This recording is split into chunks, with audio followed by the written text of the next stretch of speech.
lá então, meu povo querido, começar uma aulinha sobre Grécia Antiga. Começando com a perspectiva, então, do modo de produção escravista. Assim como os romanos, os gregos se enquadram dentro de uma lógica que nós chamamos genericamente de modo de produção escravista. Que há uma grande diferença entre o modo de produção asiático, que nós vimos até agora, né, até o início, que nós vimos até esse momento, onde se tem aqui Egito, Mesopotâmia, né, os povos da Mesopotâmia, hebreus, fenícios e persas. Essas civilizações, elas se enquadram dentro de uma lógica do modo de produção asiático, são características comuns a essas civilizações orientais.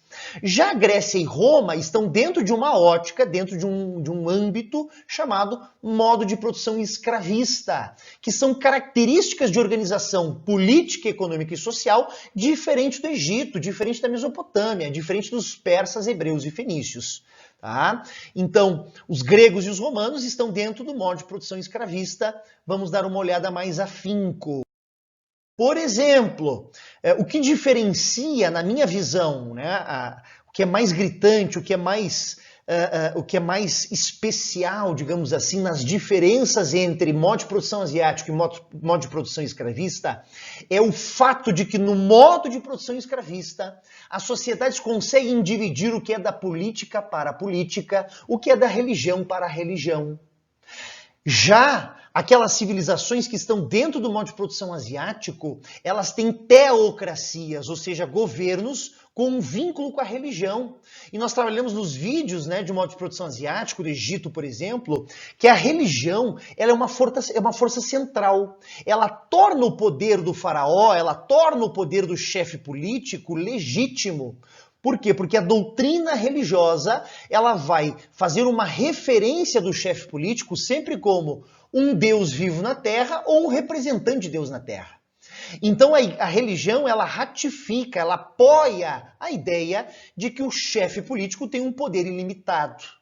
Logo, nós temos nesta lógica do modo de produção asiático uma política vinculada à religião. Quando nós chegamos no modo de produção asiático, ao estudar gregos e romanos, nós vamos ver que as populações greco-romanas, elas separam, né, a linha de influência religiosa da linha de influência política. E eu tenho aqui, então, né, para explicitar para vocês essas diferenças entre o modo de produção asiático e o modo de produção escravista, eu tenho um texto, né, sobre Grécia Antiga de um ocidentalista, um historiador ocidentalista chamado Marvin Perry, um dos melhores manuais de história geral que se tem notícia aí no mercado. E o Marvin Perry vai dizer basicamente o seguinte: os gregos imaginavam que a natureza estava sujeita a princípios gerais e não obedeciam aos caprichos dos deuses e dos demônios. Então, os fatores para explicar a chuva, para explicar o sol, para explicar o trovão, para explicar o frio, o calor, não tem absolutamente nada a ver com o desejo dos deuses, o intuito dos deuses. A chuva, o sol, o trovão, o calor, o frio, todos os eventos naturais, eles têm explicações naturais e que podem ser compreendidas pela razão humana. Percebam na minha fala que eles afastam a perspectiva religiosa de explicação humana.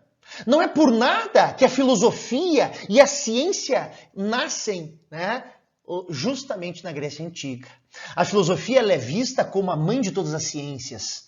Então, ela surge na Grécia porque os gregos tinham uma perspectiva racional muito mais avançada, uma explicação racional para o seu cotidiano muito mais aflorada do que se nós pegarmos, por exemplo, o modo de produção asiático. Acreditavam que os homens eram capazes de um pensamento racional, ou seja, que os seres humanos eram capazes de guiar a sua vida pela razão e não pela boa vontade dos deuses. E tinham a necessidade de liberdade e de valores como indivíduos.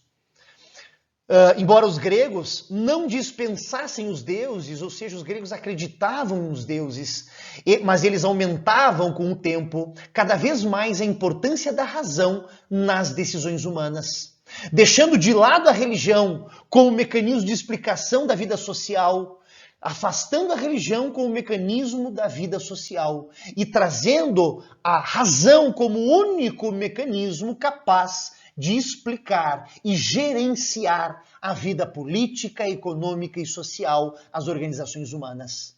Isso quer dizer que os deuses não influenciavam nas decisões humanas, que as decisões humanas eram influenciadas apenas pela racionalidade desses indivíduos. Chegaram a afirmar que a razão é o caminho do conhecimento e que as pessoas, não os deuses, são responsáveis pelo seu próprio comportamento. Inclusive a filosofia grega, ela trabalha muito com ética, ou seja, com comportamento humano. Muitos filósofos, como por exemplo os 3 principais filósofos gregos, né, a gente vai chamar de Sócrates, e depois seu aluno Platão, e depois seu aluno Aristóteles, né, sempre trabalharam com comportamento humano, ou seja, com ética. E esta ética, ela sempre é pautada, ela é sempre decidida pelas relações humanas, pela racionalidade humana, e não pela boa vontade dos deuses. Essa religião grega propicia, né, ela favorece o surgimento da filosofia e da ciência lá na Grécia há em torno de 500 anos antes de Cristo. Vamos lá então, pessoal. Dando continuidade à nossa aula, nós temos aqui então o território da Grécia Antiga. Esse território nós chamamos de Península Balcânica ou Península Grega. Logo aqui no lado nós temos a Itália, né, a botinha que forma... bem aqui no lado nós temos a botinha que forma o território italiano. Um pouco mais ao sul da ilha de Creta nós temos então a África, né, o norte da África. E se nós chegarmos aqui, ó, aqui um pouquinho mais para cá, no sentido do meu laser ali, ó, nós temos ali o estado de Israel, o Líbano, tá? Então aqui já é Oriente Médio. Essa região aqui que está mais escurecida no meu mapa, nós vamos chamar de Ásia Menor. Atual estado da Turquia, né, um país chamado Turquia. As comunidades gregas, elas se espalham por todo esse território, e todos os territórios no mar Mediterrâneo ocupados pelos gregos, nós vamos chamar de Magna Grécia. Inclusive, aqui nós temos as principais cidades gregas, aqui na Ásia Menor, onde vão surgir justamente os primeiros filósofos, né? A primeira filosofia da humanidade, a filosofia grega, né? Nós temos então um filósofo chamado Tales de Mileto, né? E a cidade-estado de Mileto, a qual nasceu e viveu Tales, o primeiro filósofo da história humana, fica aqui nessa região chamada Ásia Menor. Perfeito? Vamos então, gente, destrinchar esse território. Vamos comigo aqui um pouco, perceber qual que é o aspecto utilitário desse território, né? A gente chama isso de uma perspectiva de definição geográfica, né? Ou de determinismo geográfico. Ou seja, isso quer dizer que a geografia determina alguns aspectos da organização. É o território, ou seja, a forma que esse território se dispõe à natureza e à civilização, é que vai decidir, por exemplo, alguns aspectos da organização. Vou dar um exemplo para vocês aqui no nosso próximo slide. Então vamos lá, destrinchar um pouco essa geografia da Grécia Antiga, começando aqui com esse território chamado Grécia Continental, ou seja, seria então a parte da península que tem uma conexão com o continente europeu. Perfeito? Bom, a principal característica que nós podemos perceber, aqui nesta área que eu estou mostrando com o meu laser, né, mais escura, um marrom escuro, essa região é uma região alta, né, ou seja, uma região montanhosa. E a gente pode perceber que há uma rede de montanhas aqui nessa localidade. Perfeito? Bom, o que isso nos traz? Isso nos traz a ideia, assim como os fenícios, que o território grego é um território cheio de montanhas. Vou tentar desenhar aqui para vocês no cantinho, tá? Então aqui eu tenho uma rede de montanhas, e os gregos só têm a possibilidade de desenvolver a sua sociedade, né? Deixa eu mudar de cor aqui, ó, em regiões, vou pegar um roxo, em regiões entre as montanhas. Perfeito? Por quê? Porque eu não consigo lá no topo desenvolver minha cidade-estado. Não há condições tecnológicas nesse período para o desenvolvimento de uma civilização, de uma cidade, né, de um povoado lá no topo da montanha. Logo, essas primeiras comunidades gregas, elas vão se desenvolver entre essas montanhas. E agora eu consigo explicar para vocês o que eu quis dizer no material anterior com determinismo geográfico. Então, os gregos se organizam assim como os fenícios, em cidades-estados independentes. Os gregos só vão formar um império unificado na última fase da história grega. É importante lembrar que nós temos 5 fases. E só na quinta e última, ou seja, é um período muito curto da história da Grécia Antiga, que nós temos uma formação de império. Bom, e mesmo durante essa última fase, que nós temos uma unificação imperial, a lógica do sistema organizacional continua sendo a cidade-estado. Então nós temos uma política muito fragmentada. E o que explica essa política fragmentada é o fato dessas comunidades gregas não conseguirem unificar as suas tribos devido às montanhas. Certo? Então essas cidades-estados que se desenvolvem entre as montanhas, elas têm uma grande dificuldade geográfica de se unificarem.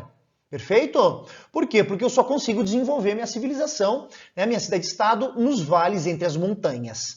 Então nós temos uma numerosa cadeia de montanhas, como eu acabei de explicar para vocês, né, nessa área mais marrom, mais escura. No meio delas existem planícies férteis isoladas, entre as montanhas. A comunicação interna pelas montanhas, ou seja, através das montanhas, era muito difícil. Era muito mais fácil a comunicação, né, por fora do território, via mar, do que dentro do território, passando por montanha em montanha. Por fora é muito mais fácil, né? Eu vou navegando de região a região, né, de costa a costa, até chegar à sede de uma cidade-estado para levar a comunicação. A explicação da forma política da organização dos gregos em cidades-estados independentes, ou seja, fragmentada, se dá então, como eu acabei de dizer para vocês, devido a essa característica geográfica, as montanhas, certo? Saindo então agora da nossa Grécia continental, nós vamos para a Grécia peninsular. Essa Grécia peninsular, a gente pode ver então que nós temos aqui a região do Peloponeso. A região do Peloponeso, fazendo aí uma referência à Guerra do Peloponeso, lá no período clássico, né, a 4ª fase da história grega, nós temos aqui uma grande cidade-estado que se desenvolve nessa região. A cidade-estado de Esparta, ou a famosa cidade-estado de Esparta. Afinal de contas, meu povo querido, quem nunca assistiu aquele filme dos 300 homens lindos e maravilhosos, despidos, né, e de barriga de tanquinho, os 300 de Esparta? Os espartanos que têm uma característica militarizada, uma cultura fortemente militarizada, e que foram aí, foram relatados e revelados pelos filmes de Hollywood nos últimos anos com os espartanos. O Peloponeso, essa região então que nós temos em vermelho, também pode ser chamada de Lacônia ou Peloponeso. Inclusive, se vocês procurarem aí no dicionário, vocês vão ver a palavra lacônico para o indivíduo que fala pouco, para o indivíduo que é mais introvertido. Isso é uma grande referência ao povo espartano, porque o povo espartano começa o treinamento de guerra aos 7 anos, e esse treinamento só se completa aos 30, quando ele se forma hoplita. Então percebam que o espartano é um homem de poucas palavras, é um homem de ações na guerra, mas de poucas palavras, diferente do ateniense, que vai desenvolver a filosofia, que vai desenvolver a arte, que vai desenvolver toda uma retórica, toda uma fala, né, acadêmica, né, e letrada. O espartano não é tão letrado, né, ele não é tão filosófico. O espartano ele é mais da guerra, então é um cara que fala menos. Então nós temos uma referência de ser lacônico pela própria característica dos espartanos que vivem nessa região, né, geograficamente chamada de Lacônia ou Peloponeso. Perfeito? Litoral recortado com golfos e baías penetrando fundo ao território. Então, se por dentro do território, muitas vezes as caminhadas são difíceis, né, as viagens são difíceis por causa das montanhas, né, esse mar que cerca a península, né, esse mar que cerca a região do Peloponeso, eu tenho um acesso via marítimo, né, o mar, né, as águas que cercam o território me dão aí uma possibilidade de navegação para dentro do território, certo? Isso aí possibilitou os primeiros colonizadores da região, né, os jônios, eólios e aqueus, a conseguirem adentrar no território via mar, né, porque por terra era muito mais difícil. Facilita o desenvolvimento e a navegação né, de forma mais extensiva. Então, a comunicação entre as populações que vivem na região insular, com as regiões que vivem com as pessoas que vivem nas regiões peninsulares, se dá basicamente por mar, né? E isso vai fazer também com que os gregos desenvolvam um forte comércio marítimo, como os fenícios, né? Inclusive os gregos faziam muitas relações comerciais, né? Tinham grandes contatos comerciais e culturais com os fenícios, porque assim como os fenícios, os gregos também desenvolvem uma forte marinha, uma forte comércio marítimo, e aqui nós temos, por exemplo, além dos espartanos, que estão aqui na Lacônia, nós temos aqui, por exemplo, os atenienses, né? Os atenienses que têm o Mar Egeu e essa série de ilhas no Mar Egeu que possibilita, então, os atenienses a desenvolverem o comércio marítimo.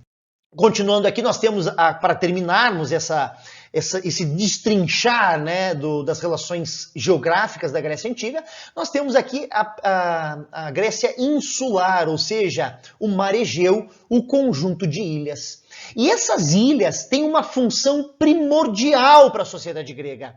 Porque a sociedade grega não é uma sociedade em si mesmada, não é uma sociedade voltada para dentro, não é uma sociedade fechada, muito pelo contrário, é uma sociedade aberta, que faz navegações e que entra em contato com outras populações. Então, essa característica de uma sociedade aberta, que tem contato com outras populações, se dá por causa desse conjunto de ilhas. Esse conjunto de ilhas possibilita o povo grego a navegar de ilha em ilha até chegar a outras civilizações, até chegar ao contato em outras populações. Então nós vamos chamar essas ilhas como o trampolim para sair fora da Grécia, né? O trampolim para chegar fora da Grécia, para se disponibilizar fora da Grécia. Tá? Essas ilhas serviam como um verdadeiro trampolim que permitiam a navegação com terra sem a vista, ou seja, sem terra à vista. Como é que eles fazem esse tipo de navegação? Quando a gente trabalha grandes navegações, a gente chama isso de cabotagem. Isso quer dizer que a minha embarcação ela vai sair de uma ilha e eu vou navegando. Enquanto eu continuar vendo a ilha que eu estou saindo, ou seja, eu vejo a ilha que eu estou indo ficando cada vez mais longe da ilha, né? Mas eu nunca tiro os olhos dela. Até chegar a outra ilha, eu tenho sempre a referência da primeira ilha a qual eu saí. Então, esse tipo de navegação, que os olhos não saem, né, da terra firme nunca, né, eles nunca perdem de vista as terras firmes, mas sempre navegando para outras localidades, é uma forma mais segura de navegar, tendo em vista que a localização neste período, sem GPS, era muito mais difícil, né? Inclusive eles utilizavam, assim como os fenícios, eles utilizavam os astros para poder se localizar via navegação. Mas isso é a importância, né? Essas ilhas dão acesso dos gregos ao exterior, dão acesso dos gregos a outras civilizações, ou seja, facilitam muito a comunicação com o exterior, com outras populações. E também a colonização, né? O espalhar dos gregos pelo mar Mediterrâneo. Aqui nós temos então pintadinho em rosa, né? Nós temos pintadinho em rosa todas as regiões que foram colonizadas pelos gregos, né, ao longo desse território chamado Mar Mediterrâneo, ao longo dessas terras banhadas pelo Mar Mediterrâneo. Nós temos então, né, o sul da Espanha, o sul da França, a ilha da Sardenha e da Córcega, nós temos o sul da Grécia, todo dominado pelos gregos, o norte da África, nós temos a Península Grega, Ásia Menor e até territórios banhados pelo Mar Negro. Tá? Todas essas localidades, juntas de colonização grega, nós vamos chamar de Magna Grécia. Vamos lá então, meu povo. Agora vamos abordar aqui, gente, quais são as características do modo de produção escravista. Lembrando vocês que o modo de produção escravista, ele faz uma referência a duas civilizações, Grécia, que nós vamos trabalhar hoje, né, e Roma, que vocês já vinham trabalhando nas últimas semanas, tá? É sempre mais fácil de decorar ou de memorizar o modo de produção escravista e as suas generalidades, né, as suas características genéricas, quando a gente compara com o modo de produção asiático. E aí, como é que era a propriedade, como é que era a disposição da propriedade no modo de produção asiático? Todas as terras pertencem ao Estado, todas as terras pertencem ao faraó. O faraó distribui as terras para o trabalho dos camponeses, mas quem é o dono, quem tem a posse da terra é o faraó. Aqui na Grécia e na Roma, nós vamos ver surgir pela primeira vez na história a propriedade privada. Ou seja, uns são detentores da posse da terra, né? Outros são despossuídos, outros não têm a posse da terra. Aqui começam, inclusive, as primeiras desigualdades, né? Claro que no Egito também tinha desigualdade, mas aqui é uma sociedade de desigualdade, a desigualdade se dá pela posse da terra, tá? E não pela participação política. Então, é o fim do coletivismo primitivo, típico das sociedades pré-históricas, neolíticas, e também o fim da servidão coletiva. E a servidão coletiva é algo mais específico lá do modo de produção asiático, né? Do Egito, da Mesopotâmia. Lá nós temos, então, os trabalhadores, né, trabalhando e pagando o imposto em forma de trabalho. Perfeito? E nós vamos chamar então de corvéia real, pagar imposto em forma de trabalho, a servidão coletiva. Aqui também se encerra esse modelo.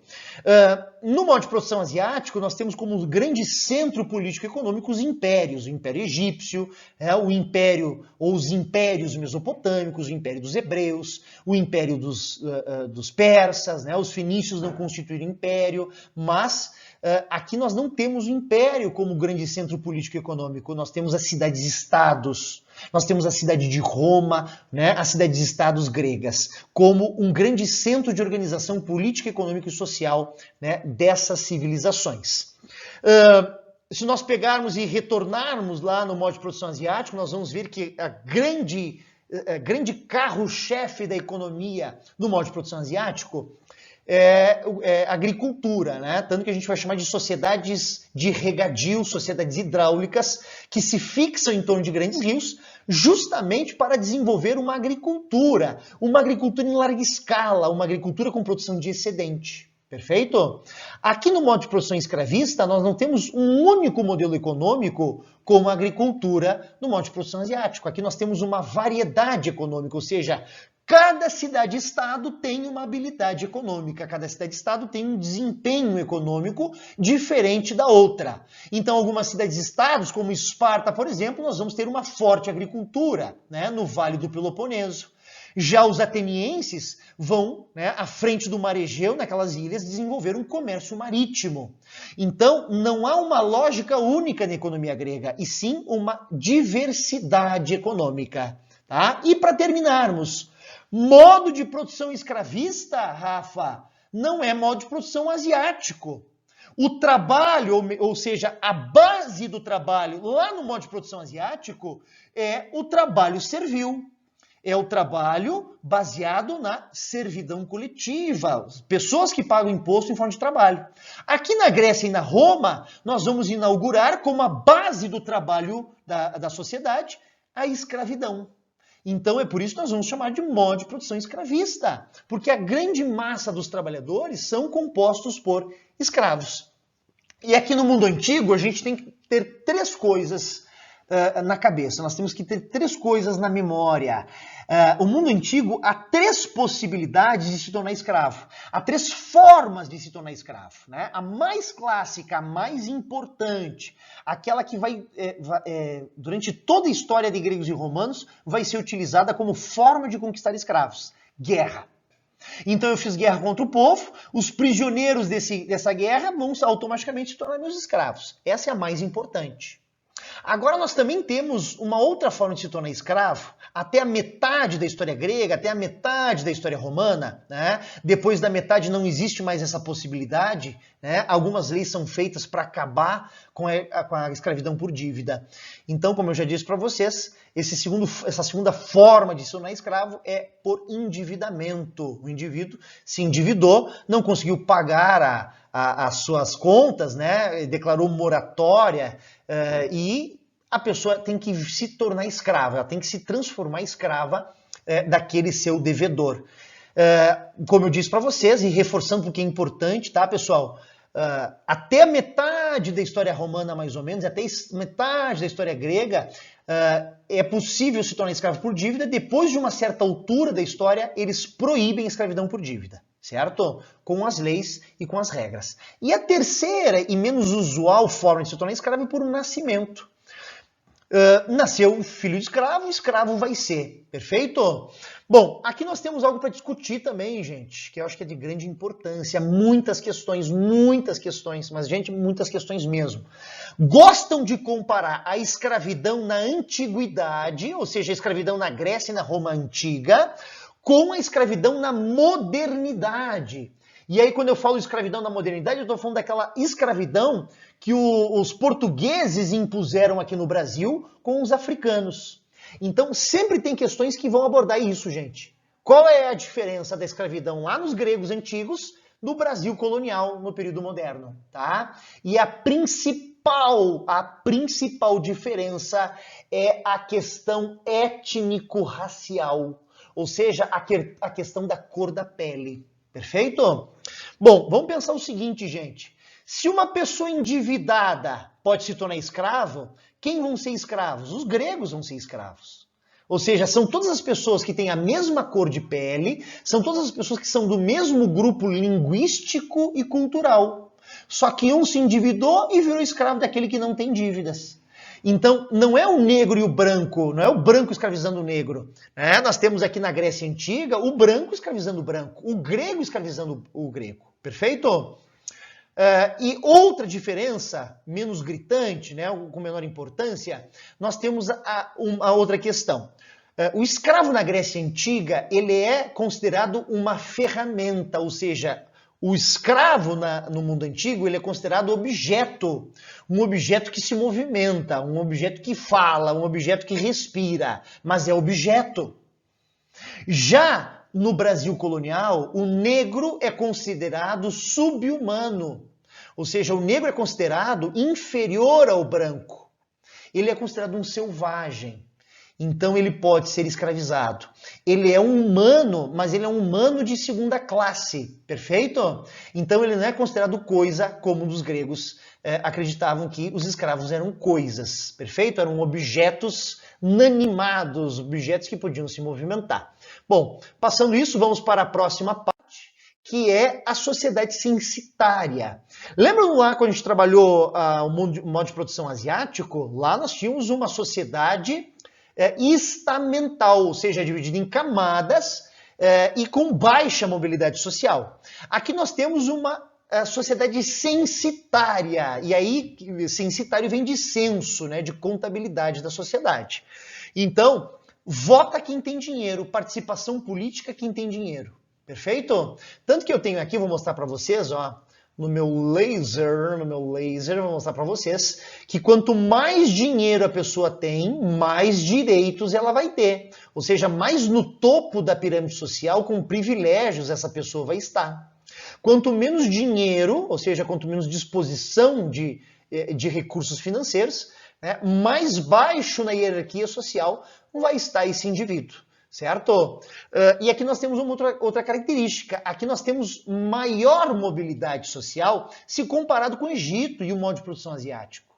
Na maioria das vezes, a mobilidade, ou seja, a transição social, é uma pessoa que é rica, se endivida e vira pobre. A maioria dos casos, então, que eu estou querendo dizer para vocês, que essa mobilidade ela é negativa, ela é para baixo. A pessoa ficando pobre, a pessoa ficando escrava. Mas há uma mobilidade, mesmo ela sendo negativa.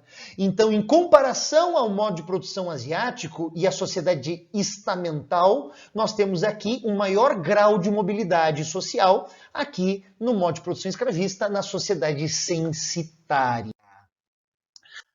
Eu vou pedir para vocês prestarem muita atenção nessa linha do tempo. Essa linha do tempo aqui é um resumo da história grega. Ela é uma linha do tempo que resume as fases da história grega, tá? Bom, eu vou ensinar vocês a interpretar essa linha do tempo, tá? Lembrando vocês, galera, que muita gente consegue responder as questões apenas se localizando no tempo e no espaço. Então, se tu souber qual o período aqui que a questão está pedindo, Rafa, a questão aqui está pedindo o período clássico, a questão aqui está pedindo o período homérico. Então, se tu souber se localizar nessa linha do tempo, tu consegue responder de 30 a 40% das questões sobre Grécia Antiga, tá? Por quê? Porque muitas questões levam, né, tentam ludibriar, tentam enganar o aluno, no sentido de dizer que eu estou falando de um determinado período, mas a alternativa vai trazer uma relação, uma referência a um outro período completamente diferente. Então, deixa eu pegar aqui a minha corzinha vermelha e eu vou ensinar vocês a interpretar esse material, certo? Aqui nós temos o nome do período e aqui em cima a característica.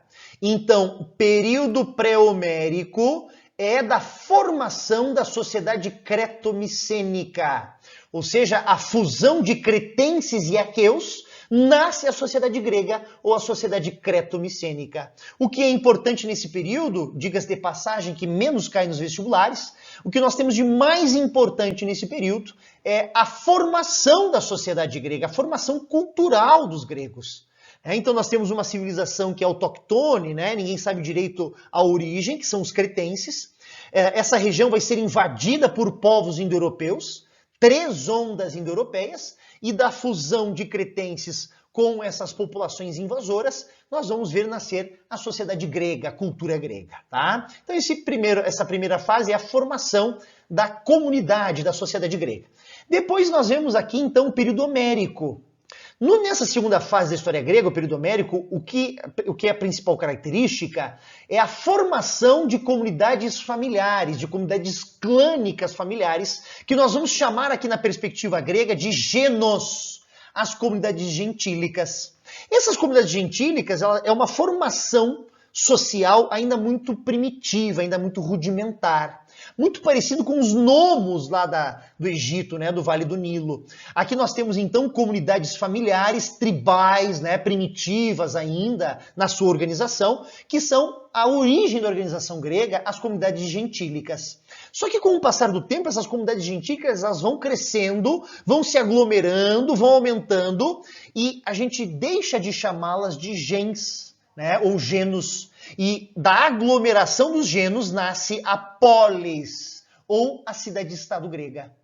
Então, reforçando com vocês, da unificação, da aglomeração das cidades, dos genos, né, das comunidades gentílicas, nós vamos ver formar a cidade-estado.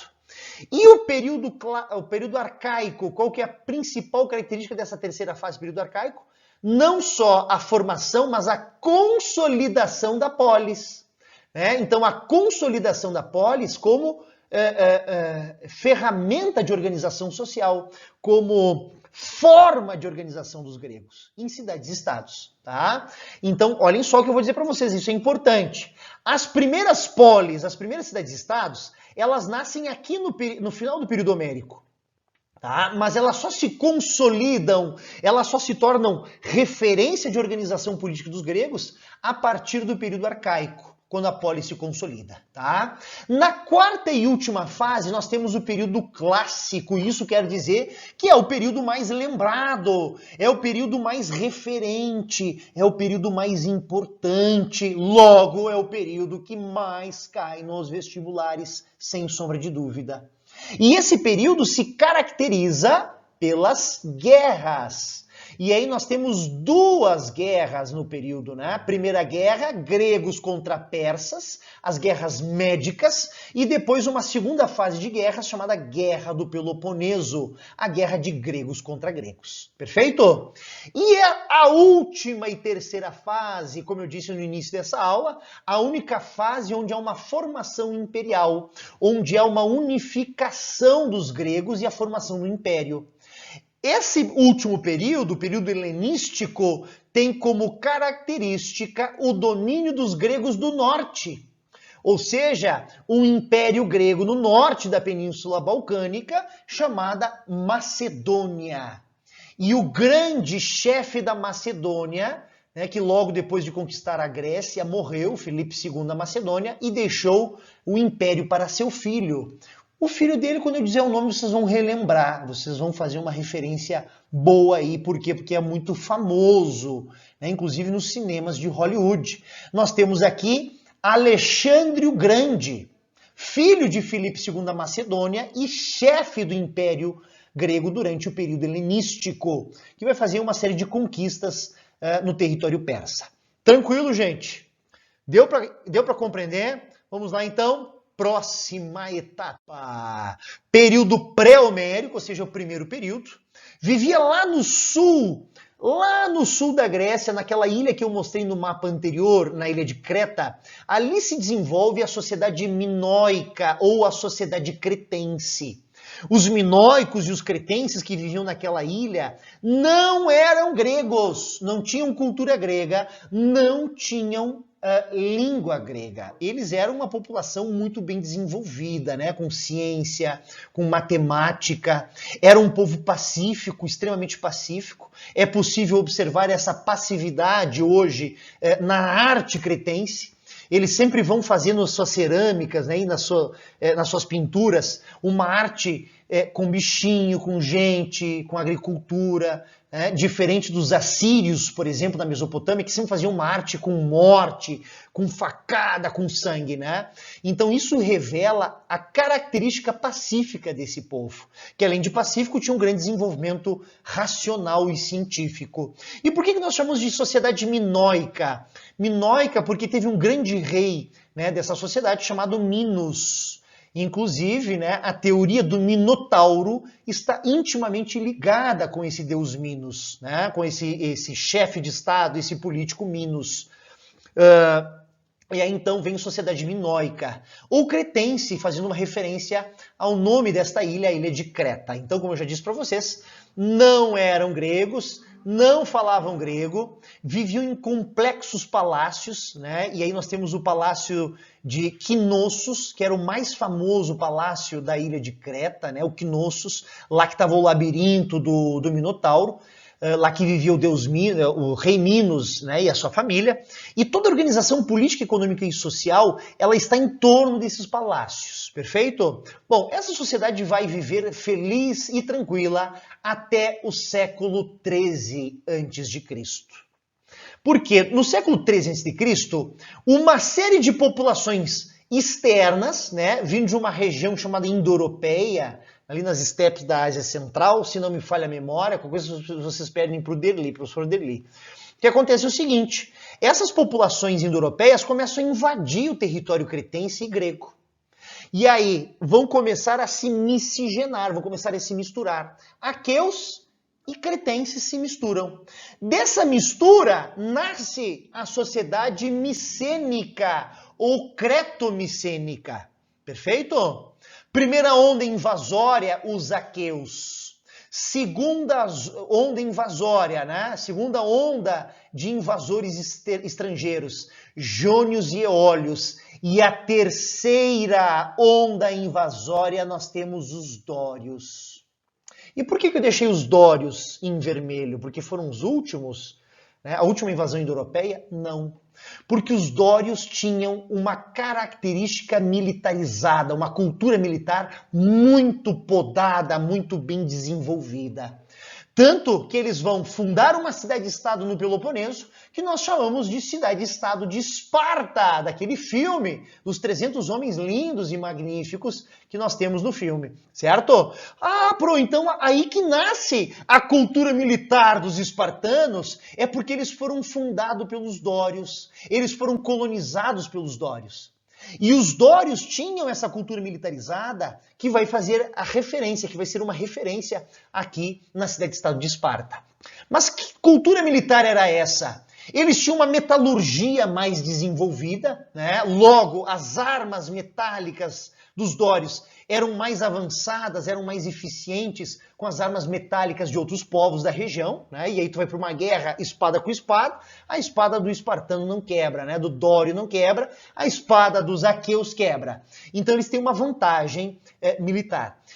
Eles tinham um exército organizado, um exército bem preparado, tá? E quando eles fazem essa invasão, eles vão fazer essa invasão tocando fogo na barca. Eles vão fazer uma incursão militar nesse território, né, com faconaço, com morte, com guerra, com tudo que vocês imaginam que uma guerra possa ter, né? Saqueando as sociedades, provocando o caos. E a galera fica como? Algumas pessoas começam a fugir dos gregos. E esses gregos que estão fugindo dos dórios, eles vão começar a fundar colônias fora da Grécia, ou fora da Península Grega, no Mar Mediterrâneo. Esse evento da fuga dos gregos, né, que estão fugindo dos dórios para outras regiões, levando a colonização grega para outras áreas do Mar Mediterrâneo, nós vamos chamar esse processo de primeira diáspora grega. Então, a primeira diáspora grega ocorre por questões negativas.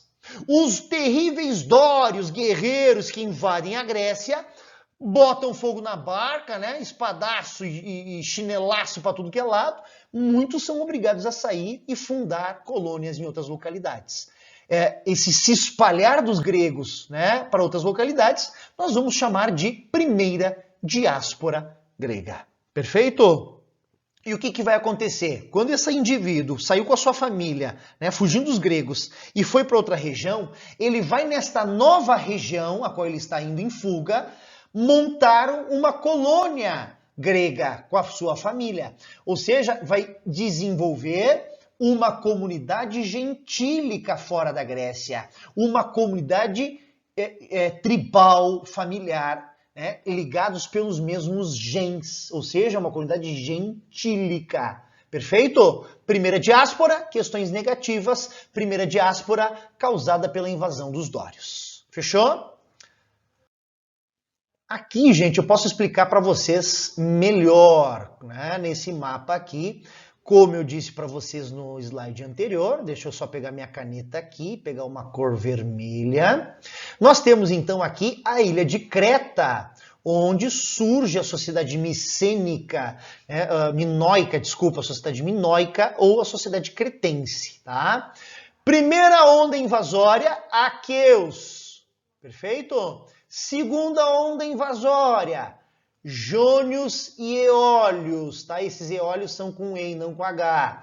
Terceira onda invasória, os dórios, os terríveis e guerreiros dórios, que ao invadir vão provocar um caos aqui na Grécia, fazendo com que muitas famílias, uma família vai vir para cá, outra família vai vir para cá, outra família vai vir para cá, uma família ainda vai para o interior, né? Outra família vem para cá. É por isso que nós chamamos de diáspora grega, porque eles se espalham. É diferente de êxodo. Como é que seria um êxodo? Eu estou com a minha população aqui, ó, na minha bolinha vermelha, e aí a gente está sendo perseguido, a gente está sofrendo, vamos fugir, mas vamos fugir todo mundo junto. Aí foge todo mundo junto para cá, ó, para esta nova localidade. Perfeito? Então, quando um grupo foge junto para todos juntos compor uma nova localidade, nós temos um êxodo. Agora, quando a galera está reunida aqui, uns vêm para cá, outros vêm para cá, outros vêm para cá e outros vêm para cá, nós temos aqui uma diáspora. E aqui que nós temos é a primeira diáspora grega, formando no período homérico comunidades gentílicas ao longo de todo o mar Mediterrâneo, certo?